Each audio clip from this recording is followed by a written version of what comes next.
సదాశివసమారంభాం వ్యాసశంకరమధ్యమాం అస్మదాచార్యపర్యంతాం వందే గురుపరంపరాం. జ్యోతిషాస్త్రాన్ని భావితరాల వారికి ప్రసాదించిన ఋషుల యొక్క పాదపద్మాలకి నమస్కారం చేసుకుంటూ, అలాగే నాకు ఈ జ్యోతిష విద్యను నేర్పిన గురువర్యులు జ్యోతిష బ్రహ్మ కీర్తిశేషులు శ్రీ ఈరంకి సూర్యనారాయణమూర్తి గారు, సూర్యశ్రీ దైవజ్ఞ గారి యొక్క పాదపద్మాలకి నమస్కారం చేసుకుంటూ, ఓం శ్రీ మహాగణాధిపతి నమః, శ్రీ గురుభ్యో నమః, హరి ఓం. వీక్షకులందరికీ నమస్కారం.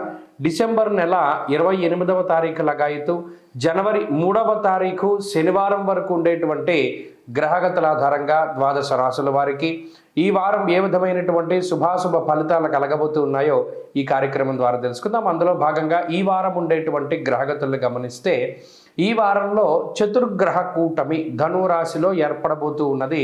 ఈ చతుర్గ్రహ కూటమి ఒక ఎత్తు అనగా రవి, కుజ, శుక్ర, బుధ గ్రహాలు ధనురాశిలో కలవడం, అలాగే మీనరాశి యందు శనేశ్వరుడు, కుంభమందు రాహువు, సింహమందు కేతువు, మిథునమందు గురువు. చంద్రుడు ఈ వారంలో మీనము, మేషము, వృషభ రాశులు యందు సంచరించబోతూ ఉన్నారు. ఇటువంటి పరిస్థితుల్లో ద్వాదశ రాశుల వారికి ఏ విధమైనటువంటి ఫలితాలు కలగబోతున్నా తెలుసుకుందాం. అందులో భాగంగా మొదటిది మేషరాశి. మేషరాశి వారికి ఈ చతుర్గ్రహ కూటమి అనగా ఈ వారంలో ఉండేటువంటి గ్రహస్థితుల్లో భాగంగా ఈ చతుర్గ్రహ కూటమి 9వ స్థానమందు ఏర్పడుతూ ఉన్నది. రవి, కుజ, శుక్ర, బుధ గ్రహాలు 9వ స్థానమందు కూడుతూ ఉండగా, రాహువు కొంత లాభస్థానమందు అనుకూలిస్తూ ఉన్నారు. చంద్రబలం లేదు, ఏలినాటి శని ఉన్నది, గురుబలం లేదు. అంటే ఆల్మోస్ట్ గ్రహస్థితిలో కొంత ప్రతికూలతలు ఎక్కువగా కనబడుతూ ఉన్నటువంటి తరుణంలో ఈ వారం మాత్రం కొంచెం జాగ్రత్తగా ఉండాలి మేషరాశి వారు. ఎందుకంటే ఇక్కడ 9వ స్థానం అనేటువంటిది పూర్వపుణ్యము, తండ్రి, భాగ్యము, పిత్రార్జితము వీటికి సంబంధించినటువంటి స్థానం. ఆ స్థానమందు పితృకారకుడు సూర్యుడితో పాటుగా మిగతా గ్రహాలు ప్రతికూలంగా ఉన్నప్పుడు అది కొంత ఈ పిత్రార్జితానికి సంబంధించినటువంటి వాటిపైన ఇంపాక్ట్ చూపెడుతుంది. ఒకటి, వంశపారంపర్యంగా వస్తున్నటువంటి వ్యాపారాలపైన, వంశపారంపర్యంగా చేస్తూ ఉన్నటువంటి వాటి మీద ఇంపాక్ట్ చూపెడుతుంది. రెండు, లేదు ఆర్థికంగా కొంత ఎక్కువ ధన వ్యయానికి కారణమవుతుంది. మరీ ముఖ్యంగా ఈ 28 నుండి 3వ తారీఖు మధ్యలో ఎక్కువ ధనాన్ని నష్టపోయేటువంటి విధంగా అవకాశాన్ని కల్పిస్తుంది. కాబట్టి ఆర్థికంగా చాలా జాగ్రత్తగా ఉండాలి ఈ వారంలో మేషరాశి వారు. అంటే ఈ వారంలో కొంత ఎక్కువ ఖర్చులు కనబడుతూ ఉన్నాయి.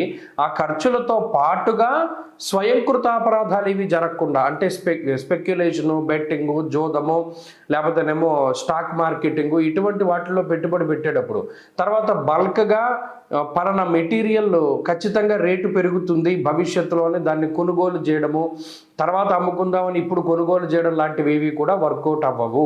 ఈ విషయాలన్నీ ప్రధానంగా గుర్తుపెట్టుకోండి.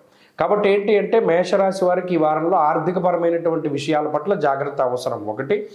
రెండు, సరే కొత్త సంవత్సరం కదా ఎక్కడికైనా వెళదాం అనుకుంటే ఆ ప్రయాణాలు ఇవి సాగవు, అవి కొంత ఇబ్బంది పెడతాయి. అంటే ఎవరితోనైనా కలిసి ప్రయాణం చేద్దాం అనుకున్న తీర్థయాత్రలు, దైవ దర్శనాలు ఇటువంటివన్నీ కూడా పోస్ట్పోన్ అవుతూ ఉండడం, లేదా అటువంటి వాటికి వెళ్ళలేకపోయేటువంటి పరిస్థితులు ఈ వారంలో కనబడుతున్నాయి. మిగతా ఉద్యోగ, వ్యాపార, వ్యవహారాది విషయాలన్నీ కూడా మధ్యస్థంగానే ఉన్నాయి. కొంత శ్రమ అనేటువంటిది కనబడుతూ ఉన్నది. మరీ ముఖ్యంగా శ్రమకి తగినటువంటి ప్రతిఫలం అనేటువంటిది ఈ వారంలో కూడా మధ్యస్థంగానే ఉంటుంది.